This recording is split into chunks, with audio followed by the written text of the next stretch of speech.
29th or 30th? Yeah, tomorrow's New Year's Eve. So we already found 2 sheds.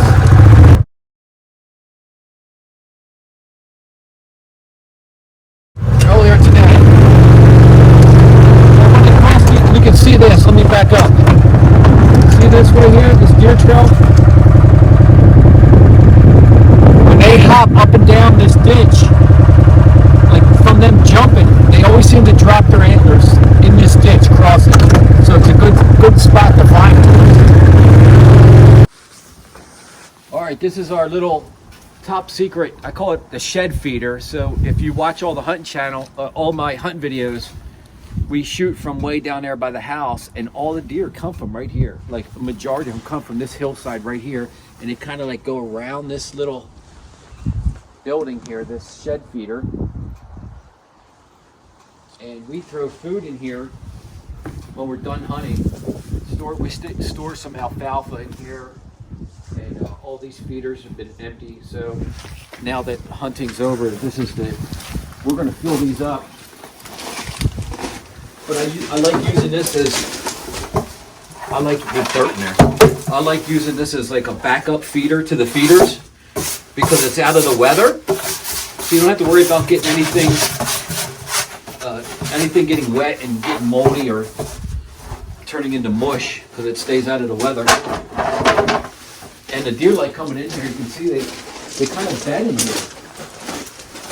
And they've been clawing at the bales of hay or alfalfa that we haven't opened yet, and I think I'm going to bust these suckers open right now. Let them get this stuff for this next year. But the deer have learned how to come in here, which is amazing. They jump through these windows. They literally jump through the windows and come in here and eat and bed.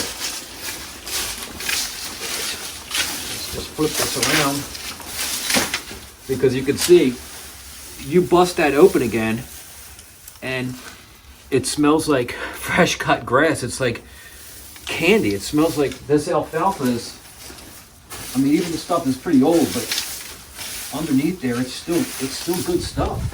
There's rabbit crap in here, so even the rabbits can come in here, but they'll smell this stuff. They'll come in here and lay down and eat some of it. Let's see what happens with this stuff. Yeah, can you smell that? Yeah. Wow. It's like going into a horse barn. Smell like horses. Bust enough open just to up on these hills up here in these mountains. There's nothing. There's nothing up there. It's so cold on top of the mountains, they try to avoid it.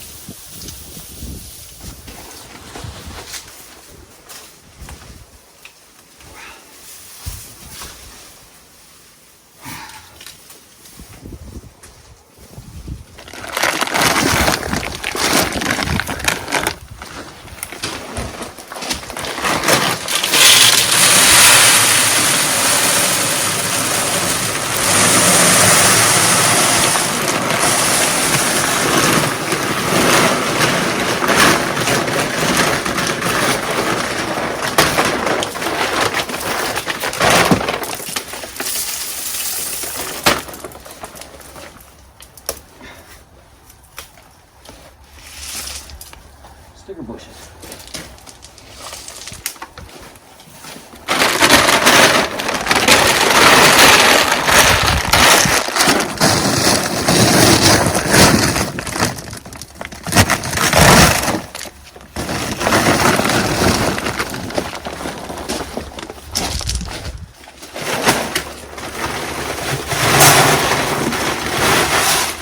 Now I'm putting the pellets in here and the corn up here, because if I put corn down there, raccoons would eat it all. Raccoons and squirrels would just empty that in a week. The raccoons can't reach that. They could hit it and drop a couple pieces, but if you put corn on the ground, it's gone.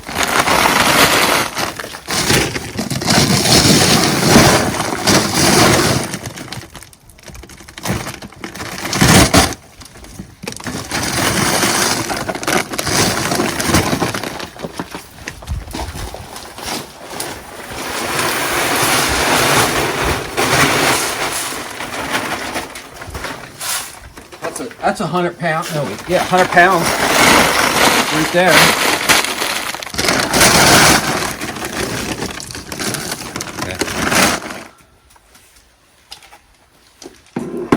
You want to show your bear bites? Yeah. So look at the lid on this. See the holes? 1, 2, 4, and around. You can see it better on the inside. Right here, and then down in here. So I guess a bear was up here. I don't know. Is that, it could be, was that paws maybe? Just like paws pulling through it. Could be paws and not teeth. It's hard plastic. Because it looks like he was like, yeah, it's like Trying to pull paws it. because he's like this. Must not have been a big one. Remember the last one snapped the... Oh yeah, the one bear we had years ago, if you look at the video, actually bent this T-post and snapped it. Like snapped a T-post at the ground to pull this off. And that's why we went with the bigger feeders, because the best bear feeder is to let them have it. Anything you do to try to keep the bears out, they're just going to destroy it. So just let them have it. And if a bear comes, then you got to take it down. But trying to keep them out will just destroy it.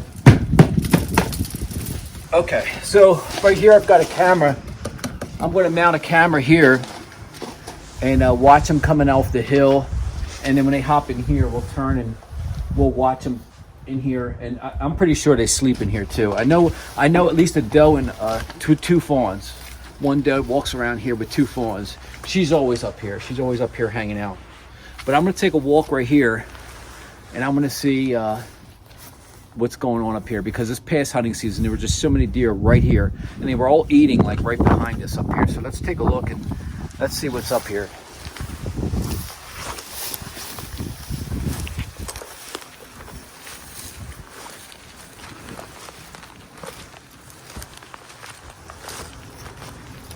Lots of trails here. And you can see all this nice grass that's in here. I see a little bit of clover.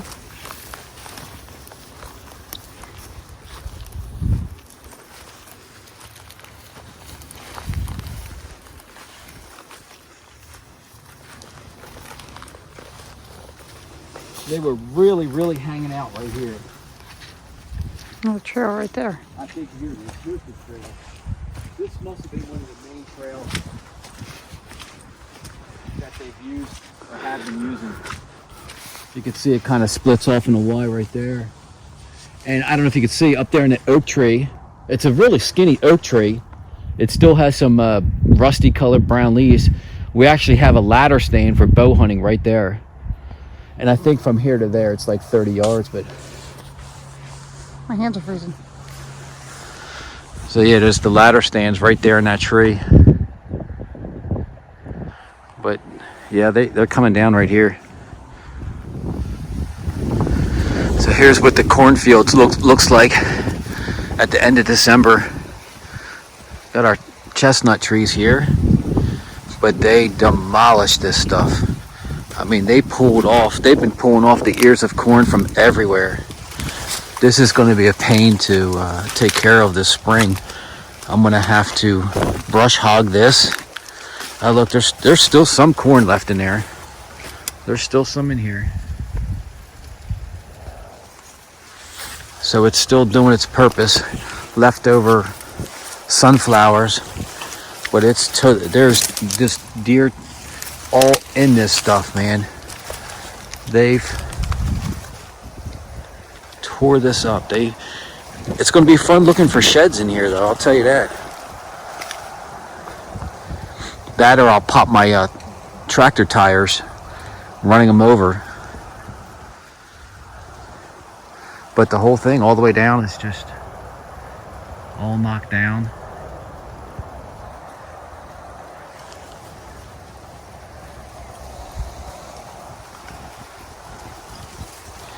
But it served its purpose. It did well this year, having this corn here. I don't see, well, here's it. This might be some ears left up high. Oh, that's empty. How about this right here? That's gone too. See, I thought for sure that was the ear corn. No, that's gone. They pulled them out. You can see them all on the ground, all eaten. everywhere. Gone. Man, this was a lot of corn. A lot. Look, there's deer crap right next to the corn. Yeah, there's not much left in here.